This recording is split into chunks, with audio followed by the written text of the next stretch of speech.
Hello friends, welcome to Easy Kick Summer. Today recipe cucumber தம்புளி. இந்த சம்மருக்கு ரொம்ப சூப்பரான டேஸ்டியான இன்ஸ்டண்ட்டாக பண்ணக்கூடிய இந்த குக்கும்பர் தம்புளி ரெசிபி எப்படி பண்ணதுன்னு பார்க்கலாம்.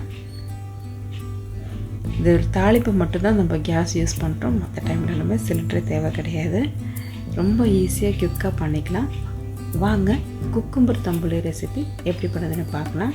உங்களுக்கு நம்ம சேனல் பிடிச்சிருந்தா லைக் அண்ட் கமெண்ட் பண்ணுங்கள், சப்ஸ்கிரைப் பண்ணி பாருங்கள், ஃப்ரெண்ட்ஸ் அண்ட் ஃபேமிலிக்கு ஷேர் பண்ணுங்கள், வீடியோ ஸ்கிப் பண்ணாமல் பாருங்கள்.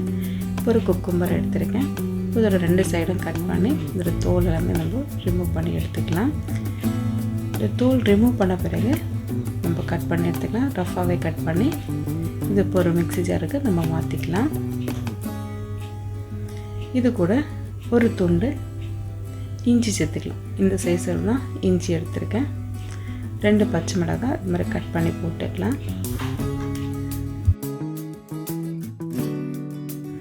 ஒரு கப் அளவுக்கு தேங்காய் சேர்த்துக்கலாங்க. இது கூட 1 ஸ்பூன் அளவுக்கு மிளகும் 1 ஸ்பூன் அளவுக்கு சீரகம் சேர்த்துக்கலாம். நீங்கள் ஒயிட் கலர் எள்ளு இருந்தால் கூட நீங்கள் அதுவும் சேர்த்தா டேஸ்ட் இன்னும் சூப்பராக இருக்கும். ஒரு கைப்பிடி அளவுக்கு கொத்தமல்லி நம்ம சேர்த்து தண்ணி விட்டு நல்லா ஃபைன் பேஸ்ட் மாதிரி அரைச்சி எடுத்துக்கலாம்.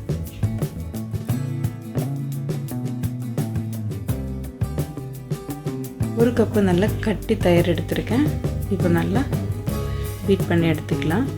இதெல்லாம் நல்லா அடித்து எடுத்த பிறகு இதோட உப்பும் சேர்த்து தான் நம்ம அடித்து எடுத்துக்க போகிறோம். இப்போ அரைச்சி வச்சா குக்கும்பர் பேஸ்ட்டு நம்ம இதில் சேர்த்துக்கலாம்.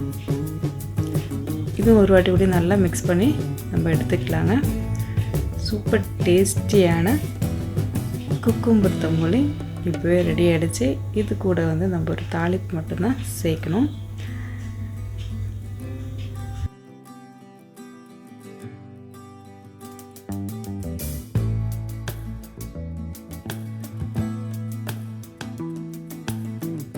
ரெண்டு டேபிள் ஸ்பூன் அளவுக்கு தேங்காய் எடுத்திருக்கேன்.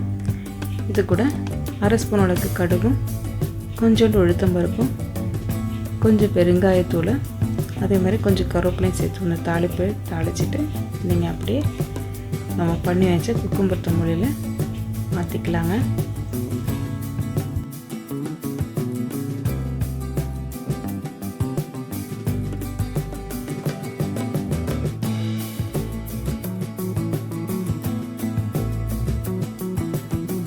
ரொம்ப சூப்பரான இந்த சம்மருக்கு ஏற்ற மாதிரி ஒரு குழம்பு ரெசிபி தான் நான் செஞ்சு காமிச்சிருக்கேன். ரொம்ப டேஸ்ட் அட்டகாசமாக இருக்குது. கண்டிப்பாக நீங்களும் வீட்டில் ட்ரை பண்ணி பாருங்கள். இந்த குழம்பு பண்ணுறதுக்கு ஒரு 5 மினிட்ஸ் தான் தேவைப்படுது. சிலிண்டரும் நமக்கு அந்தளவுக்கு தேவைப்படாது. அதனால் குயிக்காக பண்ணக்கூடிய இந்த ரெசிபி ஒன்ஸ் அதை நீங்கள் ட்ரை பண்ணி பார்த்து என்ஜாய் பண்ணி சாப்பிடுங்க.